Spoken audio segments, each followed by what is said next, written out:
Din, Ya, lain nanya je dah. Udah di situ kerja di bagian apa dah? bagian pengangkutan. Di bagian pengangkutan. Ya, Berarti menyebut sarung dia dah. syarat dari lokasi, dari TPS ke bawa kemari dari bapak.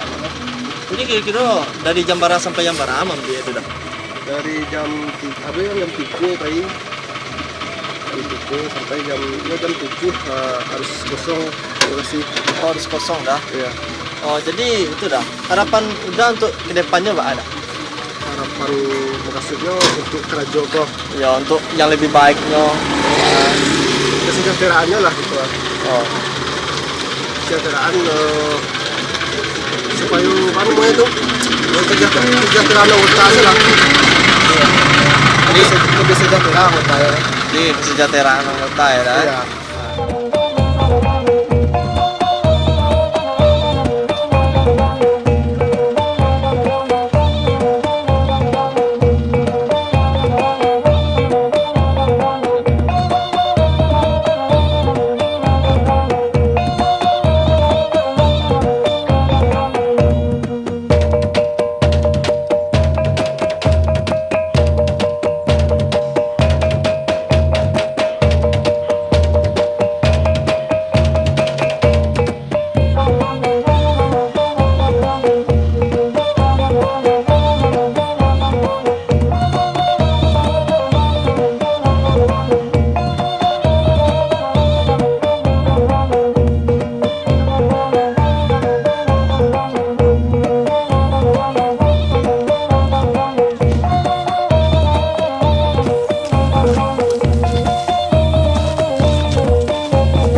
Lah sana, sampai dulu lah kita di Tampek kok. Dari sekian jauhnya Udin berjalan kan, barulah bertemu Tampeknya.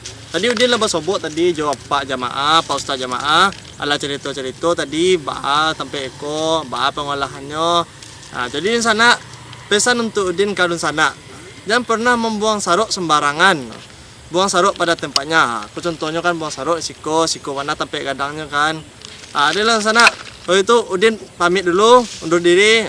Jangan lupa saksikan Rahasia Kampung setiap hari Minggu jam 9 pagi. Kalau itu Udin pamit dulu. Mohon maaf kalau ada kata-kata yang salah. Assalamualaikum warahmatullahi wabarakatuh.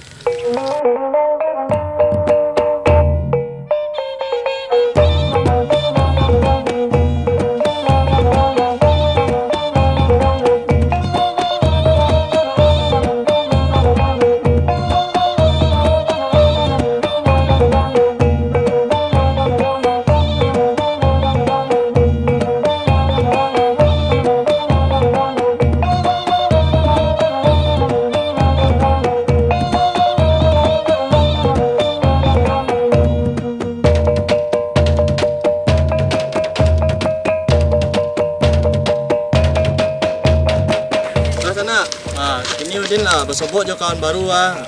Siapa nama tadi? Raldi. Raldi di mana sekolah? Di rumah di mana? Bah, kini abang Udin yang bertanya Ustaz. Bah menurut Raldi tadi, iko kau tak gaduh atau tidak bah adek saruk-saruk siko. Sekolah kawan-kawan ke ada tak gaduh. Jadi sehat-sehat tu ya. Ya ada seseki ya kan.